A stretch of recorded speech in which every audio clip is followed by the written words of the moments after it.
Happy Monday, everyone. Of course, there's been some technical issues this afternoon. So I hope that this is live. I hope you can hear me. Hope you can see me. I hope you're staying cool on this hot holiday Monday.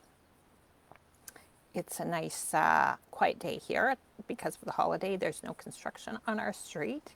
So I thought I'd be outside once again. I am wondering how your challenge of stillness is coming along. Last Monday, I challenged each of you to spend 10 minutes a day in silence and stillness. How's that working for you? Are you noticing a difference in your creativity, in your observation skills? How does it feel? Is it a struggle or does it come naturally? Is it really helping you to get focused? Or tell me all about it. What do you find? I have actually been doing an hour a day out here on the deck every morning. It seems to be my way to go from 11 in the morning till about noon. I sit out here on the deck with my books, my writing, and I just sit and observe.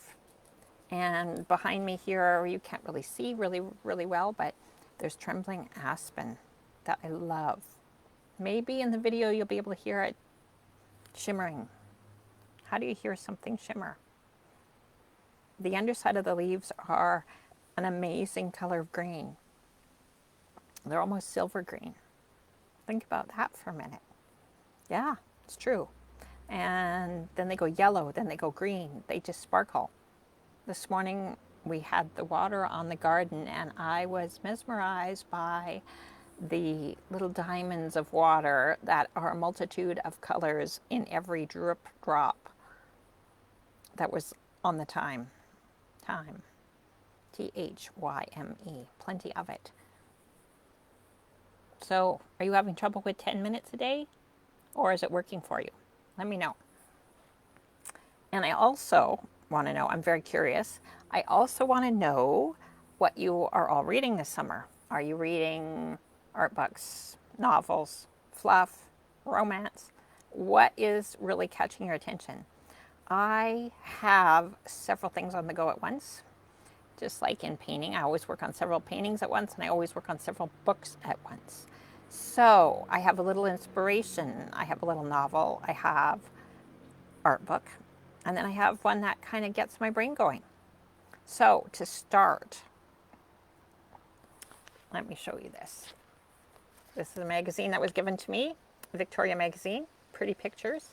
And it was a gift. And the theme of the magazine is Return to Bliss. I feel that's kind of an important thing to do every once in a while. So let me know what your bliss is like. This is it for me every morning on the deck.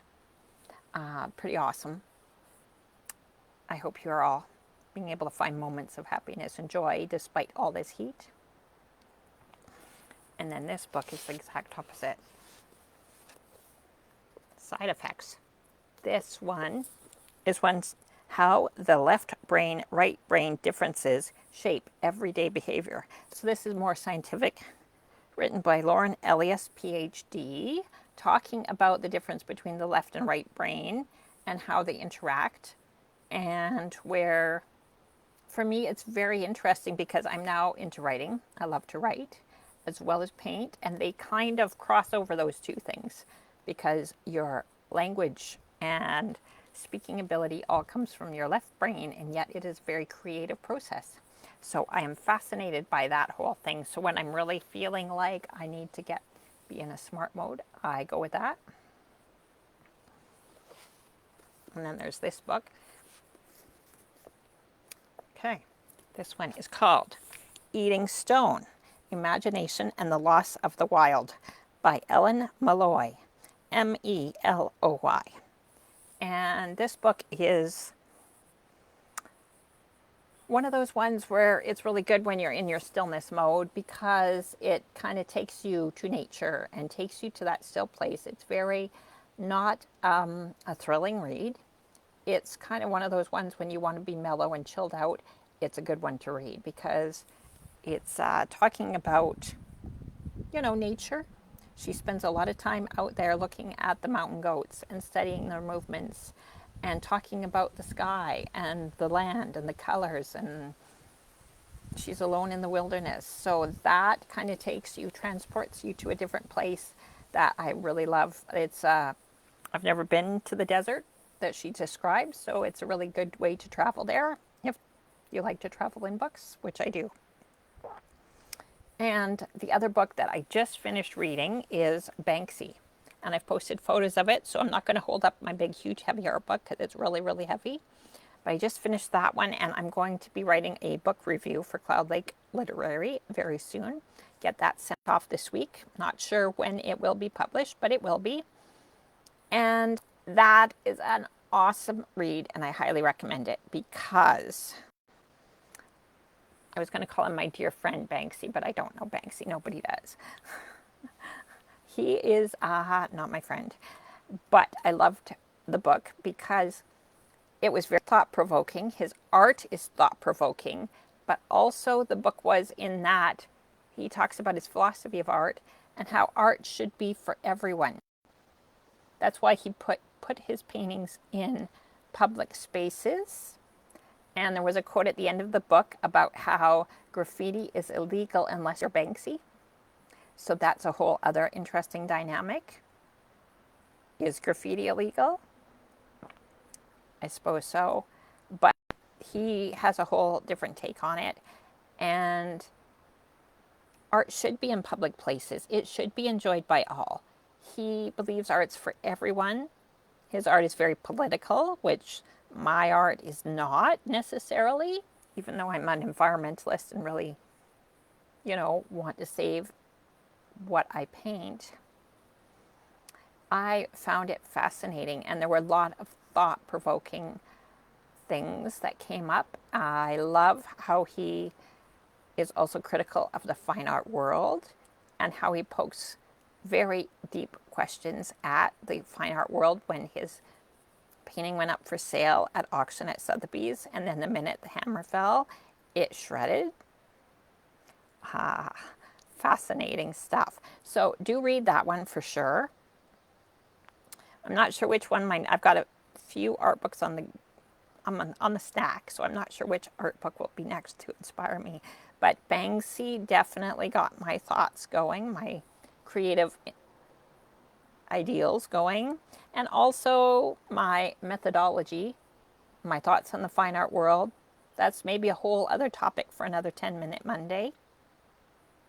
Yeah, fine art world's a different world altogether. It really is.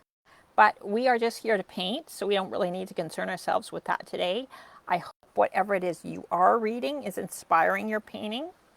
Are you doing your 10 minutes of art every day? Are you? I hope so. Let me know.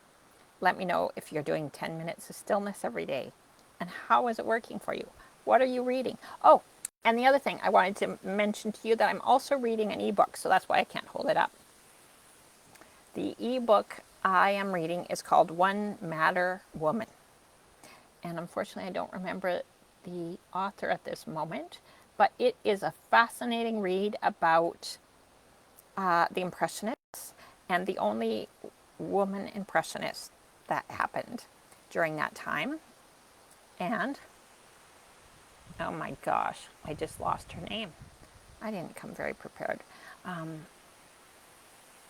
Morisot, that's her name. Berthe Morisot. Just delayed. My brain is delayed, but it's still there. She was the only female impressionist of the time, and she hung out with Degas, and she hung out with Manet, and it talks about her love affair with Manet. So it's a bit of a fluff read, historical novel, but very entertaining. Also discusses the war that they went through during that time and how difficult it was for a woman painter to become a painter at that time, because it was known that you should get married and have babies and not become a painter.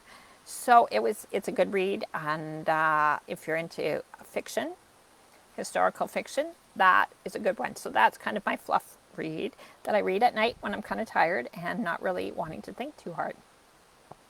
A good book by Canadian author. Okay, I think my time is up for now. I hope you are all having a good holiday Monday, and I will see you back here next Monday for another 10-minute art tips. And I mentioned last week I was doing a blog post regarding stillness. I am still in the process of typing it in. It should be posted this week, hopefully. I'm just a little slow with my typing skills and my broken arm. That is not yet 100%, but getting there. So this week, my blog post will be posted, I'm sure. Stay tuned and have a good week. Bye.